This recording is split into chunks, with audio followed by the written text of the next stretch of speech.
La doctora Elizabeth Taylor, vicerrectora de la Universidad Nacional de Villa María, presenta un nuevo libro editado por la editorial universitaria Villa María, EDUVIM, acerca de las relaciones internacionales y la vinculación de la sociedad civil con los bloques políticos. De alguna manera va por ahí el libro. Hola, muchas gracias. Bueno, sí, se trata de una construcción teórica, pero también con validación empírica respecto de cuál es el volumen y luego cómo es la manifestación de las relaciones internacionales, pero tomando en cuenta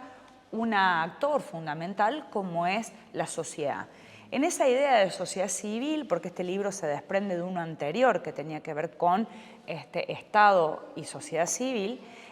lo que va a tratar de hacer es ver cómo se articula o va a mostrar cómo se articula esa sociedad, ya sea la que pertenece a la dimensión de las organizaciones sociales más movilizadas por cuestiones conceptuales, como también las organizaciones que nuclean a los sectores empresariales y productivos al momento de generar condiciones en el espacio regional e internacional para incidir en la agenda de las políticas a nivel nacional. ¿Y cómo se aborda o cuál es la complejidad de abordar este tipo de temáticas teniendo en cuenta la centralidad que tiene la diplomacia o las relaciones internacionales desde el interior del país, desde una universidad como la Universidad de Villa María?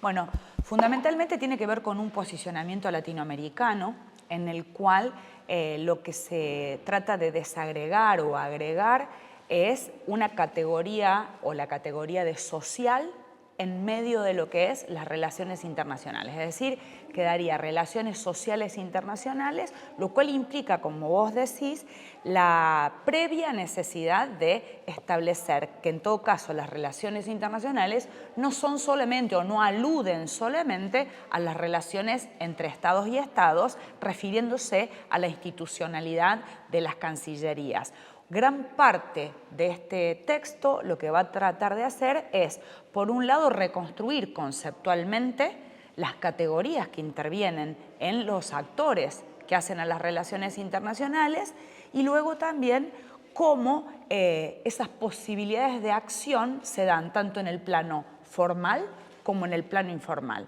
A lo que va a apuntar gran parte de la bibliografía es a determinar cuáles han sido los canales institucionales que se fueron creando, en el caso en particular, porque se toma como caso de estudio el del Mercosur, y las cumbres sociales como una entidad institucional para la participación, así como esos canales informales que han tenido que ver con las movilizaciones, que han hecho réplicas y que luego se fueron transformando en leyes. El periodo que se analiza es desde 1991 hasta 2015. ¿Cómo fue evolucionando y cómo fue la relación de la sociedad civil con estos bloques políticos de acuerdo a la ideología de estos bloques o de los representantes de estos bloques? Bueno, como el caso de estudio estaba situado en el Mercosur, se toma desde el inicio del Mercosur. ¿Por qué? Porque ahí lo que hacemos es analizar en una primera instancia cómo en la letra del Mercosur ya se comienza a dar algún atisbo, si lo comparamos con lo que era la Comunidad Europea, ya en el caso del Mercosur había menciones de lo que debía ser una participación, aunque estaba planteada más como una idea de lo aspiracional antes que de lo concreto. Luego, y particularmente se hace un análisis de lo que fueron las acciones en los gobiernos que tuvieron que ver, que se podrían llamar como las nuevas izquierdas latinoamericanas, distintas acciones que reúnen a acciones que tuvieron que ver con modelos más progresistas en América Latina, donde ahí se da un amplio crecimiento, pero eso se dio de manera paralela y simultánea a la formalización de las estructuras como, por ejemplo, el Parlasur, como las cumbres sociales que se organizaron luego de las cumbres de presidentes y que, por supuesto, ahí hay otro corte de inflexión que va a estar mostrado, que es en el encuentro de Mar del Plata del año 2005 en reclamos al ALCA y donde se organiza, más que en los estados a nivel doméstico, se organiza la sociedad civil para su participación, donde Argentina crea el Consejo Consultivo de la Sociedad Civil y de esa manera canalizan lo que era la expresión en la calle o más espasmódica dentro de una estructura institucional. Entonces, esa sociedad civil tenía mayor entidad institucional en la esfera del Mercosur que en la esfera de los gobiernos domésticos. Se utiliza entonces, es lo que va a demostrar esta tesis, se utiliza entonces esa idea de el ida y vuelta del espacio regional, potenciar la efervescencia o la necesidad de visibilizar la agenda y luego trasladarla a los espacios legislativos nacionales. Y Argentina, en relación a los otros países del Mercosur, por supuesto, ha tenido una clara vanguardia, no solo en las sanciones de las leyes, sino también en la representación histórica de las organizaciones sociales que se hacían presentes en las cumbres sociales. En el libro se toman como ejemplo la Ley de Salud Mental y la Ley de Servicio de Comunicación Audiovisual. ¿Cómo operaron esos procesos? Bueno, la verdad es que eso fue súper importante porque esa sociedad civil es una sociedad civil absolutamente informada. Es una sociedad civil que de alguna manera eran consultores y eran las personas que académicamente y también en territorio venían haciendo sus diferentes estudios. ¿Qué hacen en el ámbito regional? Refuerzan la construcción de los argumentos, tanto pasó con la ley de medios como pasó con la salud mental, pasó también con sustentabilidad alimentaria, bueno, con la mayoría de todo lo que tiene que ver con trabajo, ¿sí? Ha sido con matrimonio igualitario, han sido temas que se puede demostrar allí cómo se organizan primeramente dentro de lo que es la agenda de las cumbres, todo el proceso de la construcción del argumento fundado, argumento también que tenía que ver con consultas en las distintas comunidades y luego las sanciones que se dan de manera posterior. La última que se alcanza a trabajar y que había quedado en ese corte suspendida había sido la de interrupción voluntaria del embarazo, que también tiene sus raíces en estos espacios de discusión de armado de agenda cerca del año 2008 y que luego, más de 10 años después,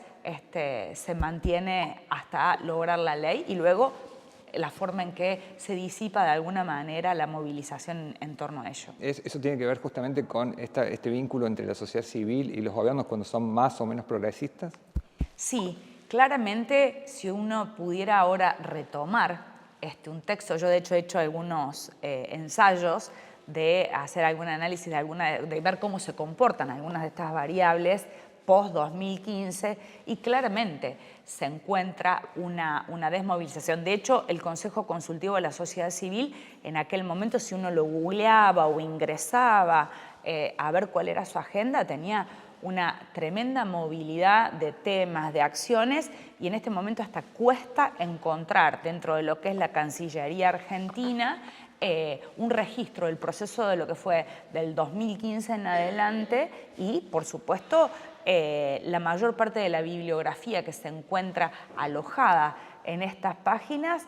responde al proceso de lo sucedido hasta 2015. El libro surge posterior a una tesis de maestría y a una tesis doctoral.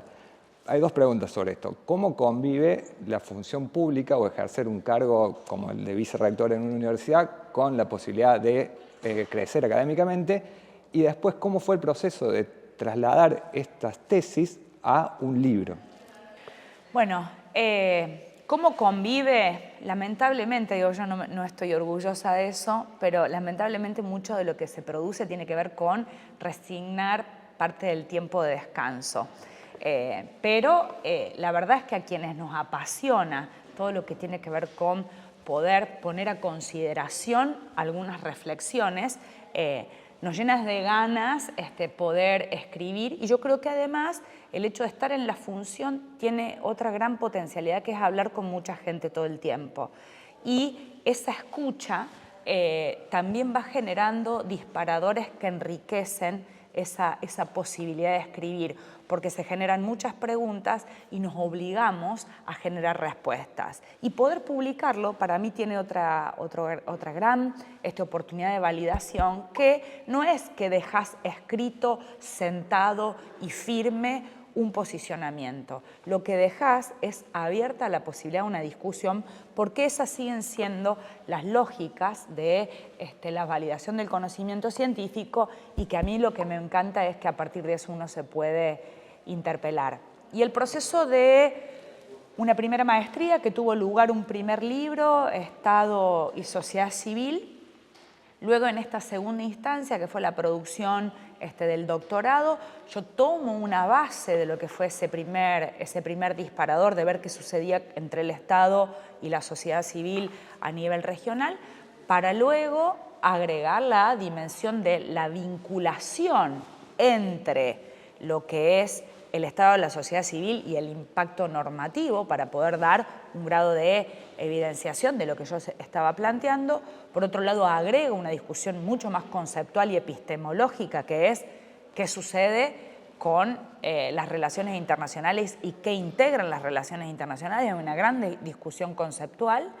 Y la verdad, yo creo que esa convivencia entre lo que es la producción del conocimiento, la dimensión de lo metodológico, la gestión, es lo que nos llena de estímulo para seguir trabajando, y que esperamos verdaderamente tener, yo en lo personal, una devolución para seguir abriendo los debates. Por último, y en relación a esto, ¿cuál considera usted que es el rol que tienen las ciencias sociales para entender estos procesos históricos y para entender el presente? Bueno, soy una ferviente trabajadora de producir y reproducir más marcos conceptuales a nivel latinoamericano. Entiendo que lo que ofrece esta reflexión es poder situar las líneas analíticas, agregando a la tradicional producción más europea o anglosajona de la discusión de la ciencia política. Yo no digo que esté mal, sino que es insuficiente para comprender los procesos que se dan en Latinoamérica, y que al desconocer determinadas categorías que intervienen, en este caso en las relaciones internacionales, por ejemplo, eliminan la posibilidad de algunas conclusiones. Yo invito a través de esto a seguir pensando en encuadres de lectura y de interpretación que habiliten la discusión de los fenómenos que acontecen en Latinoamérica y que creo que se pueden encontrar en este texto.